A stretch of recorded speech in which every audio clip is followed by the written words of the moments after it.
Heráclito, você estava aí explicando o que é esse imposto de renda sobre ganho de capital. Isso. E o imposto de renda sobre ganho de capital, óbvio, não existe de hoje, é uma legislação antiga. Ela incide sobre todas as vendas de bens móveis ou imóveis, para particulares, enfim, qualquer cidadão comum. Mas com relação a imóveis rurais, existe uma particularidade. Por exemplo, eu como cidadão compro um determinado imóvel, um terreno que seja, pelo valor de R$100 mil, eu comprei esse terreno, adquiri ele no ano 2010. Agora, ano 2020, eu resolvo vender esse terreno e negocio o mesmo terreno que eu paguei 100 mil, hoje eu consigo vender ele por R$150 mil. Ou seja, entre o valor da aquisição do terreno e o valor da minha venda atual, houve um ganho de capital de 50 mil. Então, em cima dos 50 mil, incide um imposto de renda, que é justamente a diferença entre a aquisição e a minha futura venda. E tem uma alíquota específica sobre isso, que varia entre 15% e 22,5%, a depender dos valores de negociação. Esse valor, esses 50 mil, ele não vai ter assim uma equiparação daqueles valores de 100 mil, o que 100 mil, vamos falar assim, valeria lá com inflação e tudo, é valor bruto mesmo. Em tese, deveria haver uma atualização, uma correção desse valor. E assim, a gente está falando aqui de maneira leiga para todo mundo entender, isso. Mas existem determinadas situações que há uma correção, uma atualização desse valor. Óbvio que, a grosso modo, o imposto é calculado nessa diferença, né? Mas é levado em conta em alguns casos justamente essa variação, às vezes da moeda, dos anos, enfim. E isso é aplicável a todos. Acontece que para imóveis rurais existe uma legislação que tem algumas particularidades, porque o imóvel rural ele tem uma função social de produzir alimentos, enfim, pela importância da produção alimentícia, existem alguns requisitos que acabam sendo um pouco mais benéficos na propriedade rural. Então, mais precisamente em 96, foi editada uma lei, 9.393 em 96, destacando que a partir de janeiro de 97, o ganho de capital, o imposto sobre o ganho de capital da venda de propriedade rural seria calculado não sobre o valor específico da venda considerada como um todo, mas sobre a diferença entre o valor da terra nua, o VTN, do ano da aquisição daquela propriedade e o valor da terra nua, que todos chamam de VTN, do ano da sua venda. Ou seja, eu comprei um imóvel rural no ano de 2015 por 3 milhões. Agora, em 2020, vendi o mesmo imóvel por 5 milhões. Se a gente fosse calcular como imóvel urbano, comprei por 3, vendi por 5, eu vou pagar o ganho de capital em cima de 2 milhões, essa diferença. Acontece que para o imóvel rural, a lei estabelece que a base de cálculo, que é o valor que você vai considerar para calcular aquele imposto, não incide sobre o valor total da venda, né, da transação. Incide sobre a diferença entre o VTN de 2015, o ano da aquisição aqui no meu exemplo, e o VTN de 2020. Essa mesma propriedade que eu comprei por 3 milhões, eu comprei por 3 milhões, mas o VTN daquele ano era de 1 milhão. Os outros 2 milhões são benfeitorias, são aquilo que é acrescido na propriedade para a produção, que isso aí entra no custo da operação do produtor. Agora, quando eu vendo ela por 5 milhões, o VTN dela é de 2 milhões. Os outros 3 são benfeitorias, são investimentos que foram feitos na propriedade para a produção. Ou seja, se eu considerar o que a lei determina de forma correta, em vez de eu calcular um imposto em cima de 2 milhões, eu vou calcular imposto em cima de 1, que é só a diferença do VTN, do valor da terra nua. Então, os produtores têm que estar atentos com isso, porque senão correm o risco de pagar por um valor geralmente 2 ou 3 vezes maior, se não calcular o imposto levando em consideração esse detalhe. E por isso também a importância do produtor estar sempre atento com a pauta do VTN no seu município. Exato. E não só isso, que aí é onde está tendo muito questionamento judicial nesse ponto. O que é que houve? A Receita Federal baixou uma instrução normativa e essa instrução normativa tem uma observação que acaba prejudicando as negociações de imóveis rurais. O que é que ela coloca? Como a base de cálculo seria em cima do VTN, ela condiciona na instrução normativa de que o produtor, o proprietário daquele imóvel rural que foi objeto de negociação, ele tenha que informar através da DIAT, que é um documento de informação para arrecadação do ITR, Imposto sobre o Territorial Rural, no ano da aquisição, quando ele adquiriu, e no ano da venda daquela propriedade. E aí nessa instrução diz, caso ele não informe, através desse diato, ele não apresenta essa declaração, não se consideraria o valor da terra nua e se consideraria para o cálculo do imposto o valor efetivo da transação, ou seja, eleva de sobremaneira a base de cálculo do imposto, elevando o valor que você tem a pagar. Então, muitas vezes o produtor rural recolheu o imposto em cima do VTN, o seu contador fez lá a forma correta e tal, e vem a Receita e faz uma atuação dizendo, não, você pagou o imposto em cima de 1 milhão, a diferença do valor da terra nua, mas você não informou a DIAT, então a gente vai aqui cobrar e lançar um imposto da diferença de toda a transação. E aí é onde está o detalhe.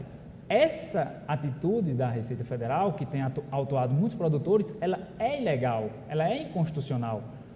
Por quê? Porque a Constituição determina que todo imposto para ser alterado ou alterado sua base de cálculo, na hora que você altera, você eleva aquele imposto. E ele tem que ser feito em virtude de lei, uma lei passada pelo Legislativo, com toda a discussão, votada, sancionada e tal.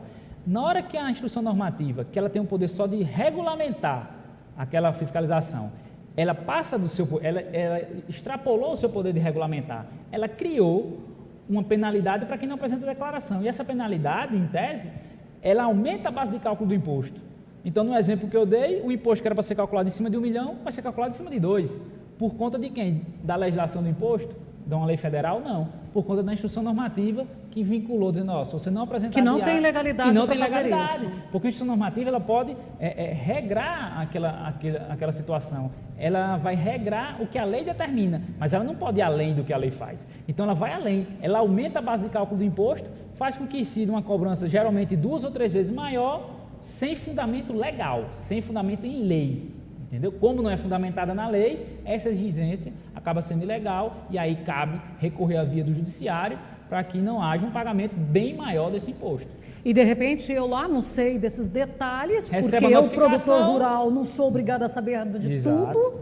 Exato. Eu corro e pago desesperada para eu não ter meu nome travado na hora de fazer um custeio, de fazer com problemas de certidões e tal. Então é bom estar atento a isso. Receber uma notificação, tem uma transação de imóveis rurais que tem algum detalhe desse que não foi bem observado e procurar o judiciário, porque há diversas decisões judiciais reconhecendo a ilegalidade na instrução normativa e fazendo com que incida a base de cálculo correta, que é a diferença do VTN do ano que você comprou aquele imóvel rural e do ano que você vendeu. É sobre isso que deve incidir o imposto, não sobre a totalidade da operação.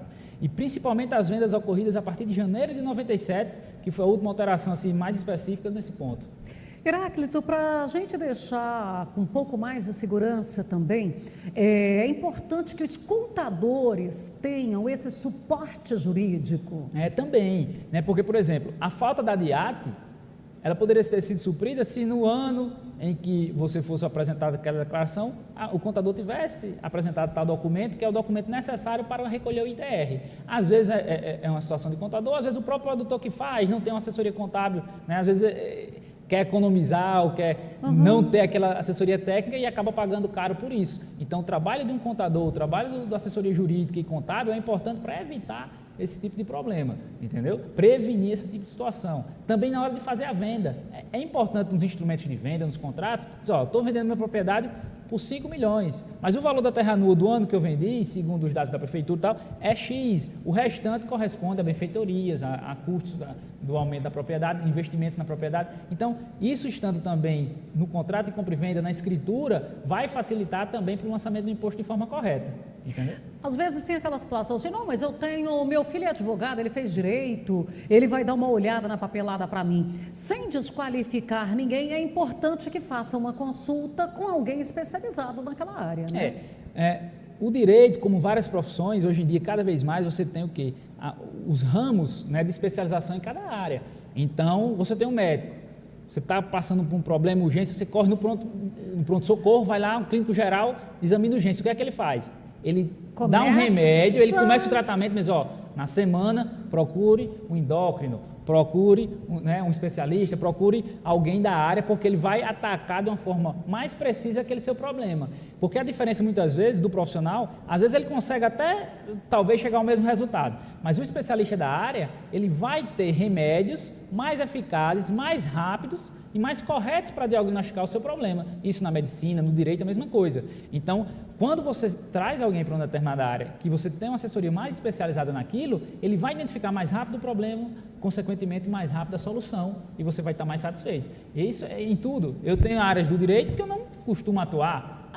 Na faculdade a gente estuda tudo, mas tem área do direito que eu não costumo atuar. Chega um cliente com aquela especialidade, a gente tem um outro profissional, um outro colega, que é mais específico, tem uma capacidade tanto técnica como prática, a vivência maior naquilo ali, então vai conseguir dar um remédio mais correto para o problema que ele está enfrentando. Então, mais assertivo. Mais assertivo, isso em qualquer área. Né? Você tem engenheiro civil, mas você tem engenheiro civil ligado às vezes à construção, à área de cálculos, outro ligado à área de saneamento. Então, quanto mais especialista na determinada área, maior a probabilidade do diagnóstico dele ser mais certeiro e da resolução ser mais assertiva, né? E mais célere. Bom, acho que esse comparativo com a medicina foi perfeito, porque é de fato isso aí que a gente está vivendo, porque a nossa legislação, ela é tão ampla, ela deixa tantas entrelinhas e muda todo dia.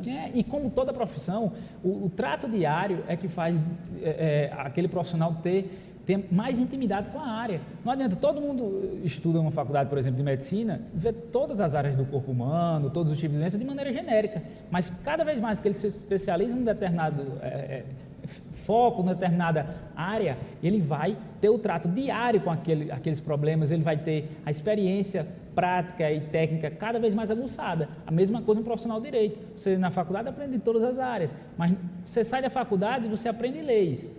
Você vai exercer a advocacia, a assessoria jurídica, aí você vai, na prática, aplicar aquela lei que você aprendeu na teoria no mundo prático, comparando com as decisões judiciais. Então, numa determinada área, você está todo dia convivendo com o que a justiça está decidindo naquela especialidade, naqueles tipos de causa, está convivendo com aqueles contratos, aquelas negociações constantemente. Então, a probabilidade de você ter saídas e de você ter caminhos melhores para quem procura aquela assessoria é muito maior. Bom, eu quero te agradecer, nosso tempo está esgotado e a gente volta a fazer mais bate-papo aqui em outros momentos. Muito obrigada. Nós que agradecemos e estamos sempre à disposição.